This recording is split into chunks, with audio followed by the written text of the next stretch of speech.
আনন্দ লাভ কৰিছোঁ।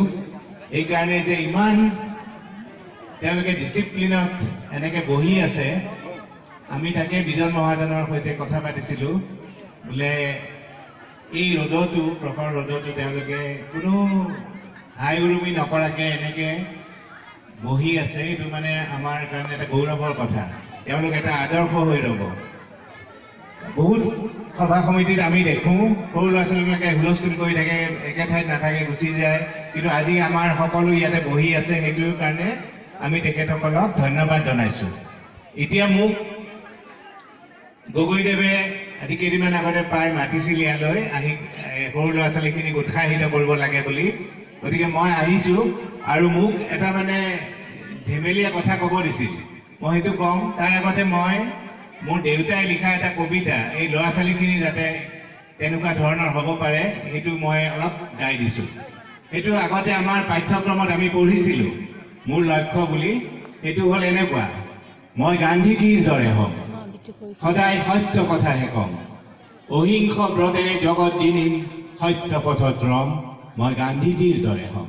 মই হ'ম জৱাহৰলাল, পৰাধীনতাৰ সাগৰ সাঁতুৰি তৰিম জয়ৰ পাল। মই হ'ম জৱাহৰলাল।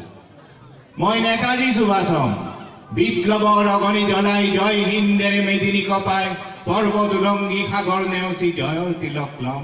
মই নেতাজী সুভাষ হ'ম। মই লাচিত বৰফুকন হ'ম, দেশতকৈ মোমাই ডাঙৰ নহয় জগতক চিঞৰি কম। মই লাচিত বৰফুকন হ'ম। মই কুশল কোঁৱৰ হ'ম, দেশৰ কাৰণে হাঁহি হেলা ৰঙে ডিঙিত চিপ জৰি ল'ম। মই কুশল কোঁৱৰ হ'ম। গতিকে মই এই কবিতাটো আমি এনেকুৱা সৰু থাকোঁতে আবৃত্তি কৰিছিলোঁ, সেইকাৰণে মোৰ মনত পৰি সেইটো গাই দিলোঁ।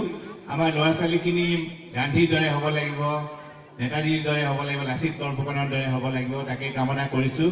আমাৰ জাতিটোক আগুৱাই নিব লাগিব। গতিকে মই সেইখিনি ক'লোঁ।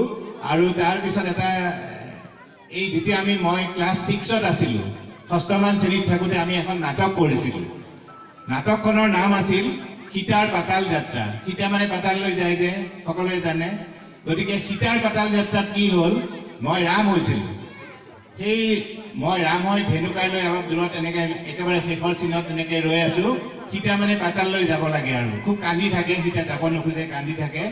সেইখিনি সময়তে কি হ'ল, আগৰ দিনত মানে আমাৰ মঞ্চখনেই থাকে, খালি কাঠৰ মঞ্চ এখন, ষ্টেজটো থাকে, আৰু পোহৰৰ ইমান কাৰুকাৰ্য নাছিল। আজিকালি যেনেকৈ পোহৰ থাকে, চাউণ্ডৰ ইমান ভাল চাউণ্ড, গতিকে সেইখিনি সময়ত তেনেকুৱা নাছিল।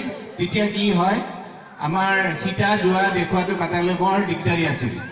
সীতা আজিকালি পোহৰ মাৰি দিয়ে, সীতা একে ঠাইতে ৰৈ থাকে, মানুহে দূৰৰ পৰা নেদেখা হৈ যায়, তাৰমানে সীতা পাতাল গ'ল বুলি ভাবি লয়। কিন্তু আমাৰ দিনত কি কৰে, যিখন আমাৰ কাঠৰ ষ্টেজ আছিল এনেকুৱা, তাতে এটা ঠাইত এনেকৈ গোলকৈ ফুটা কৰি থৈ দিয়ে, ফুটাটো যাতে মানে তাতে মানুহজন সোমাই যাব পাৰে। গতিকে যেতিয়া মানে সীতা যাবৰ হয়, তেতিয়া সীতাই সেই ফুটাটোৰ ওপৰত গৈ ভৰিৰে এনেকৈ 3বাৰ মাৰি দিয়ে। মাৰি দি পেলাই তেতিয়া তলৰ মানুহ এজন লুকাই থাকে, সি কাঠডাল খুলি দিয়ে, সীতা গৈ ধাচকৈ তলত পৰে। আমাৰ ৰিহাৰ্চেল বৰ ধুনীয়াকৈ হ'ল। সেইদিনাখন মই ৰাম হৈ আছোঁ, সীতাই মানে 3বাৰ এনেকৈ ক'ব লাগে, ভাত দিয়া বসুমতী পাতালে লুকাওঁ, এনেকৈ কৈ পাতাললৈ যাব লাগে। তেওঁ মানে সিদিনাখন কি হ'ল, কান্দি কান্দি ইমান আৱেগিক হৈ গ'ল সীতা, যে ক'ত ফুটাটো আছিল পাহৰি গ'ল। পাহৰি পেলাই য'তে ত'তে ভৰি দি এনেকৈ মাৰি আছে, তলৰ মানুহজনে শুনা পোৱা নাই কাৰণে খুলি দিব পৰা নাই। তেতিয়া মই ৰাম হৈ আছিলোঁ, মই দেখিলোঁ এতিয়া নাটকখন বেয়া হৈ যাব। মই এটা বুদ্ধি কৰি আগুৱাই গৈ সেই ফুটাটোৰ ওপৰত লাহেকৈ এনেকৈ থিয় হৈ ল'লোঁ। লৈ পেলাই সীতাৰ পিনে চকুটিত মাৰি দেখুৱালোঁ, এইটুকুৰাহে আচল ঠাই। এনেকৈ দেখাওঁতে তলৰ মানুহজনে গম নাপালে, সীতাই মাৰা বুলি খুলি দিলে, মই ৰাম গৈ পাতাল পালোঁ। নাটকখনৰ নাম আছিল সীতাৰ পাতাল যাত্ৰা, মই ৰাম গৈ পাতাল পালোঁগৈ। আজি আপোনালোকে হাঁহিছে, মোৰ ভাল লাগিছে, কিন্তু সেইদিনা কেনেকুৱা খং উঠিব, ক্লাছ 6ত পঢ়োঁ। গতিকে মই ভগৱানক কৈছোঁ, হে ভগৱান, ঘৰৰ পৰা ওলাওঁতে দেখোন সেৱা চেৱা কৰিয়ে ওলাইছিলোঁ, কি কৰিলা মোৰ? ভগৱানে মোৰ কথাটো শুনিলে নেকি, এটা বুদ্ধি দিলে। মই আকৌ সেই ফুটাটোত ধৰি মেলি ষ্টেজৰ ওপৰলৈ উঠি আহিলোঁ। আহি পেলাই সেইবিলাক কোনো ডাইলগ নাছিল, সংলাপ নাছিল, নিজে নিজে সীতাৰ ফালে চাই ক'ব ধৰিলোঁ, সীতা, ভয় নাখাবা সীতা, পাতালখন একো বেয়া জেগা নহয়।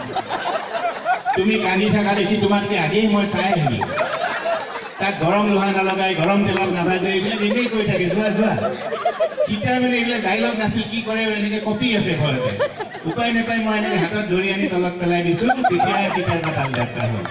গতিকে এই নাটকত এনেকুৱা কিছুমান ঘটনা হয়। গতিকে আৰু এটা ঘটনা ক'ব মন গৈছে সকলোৱে হাঁহা দেখি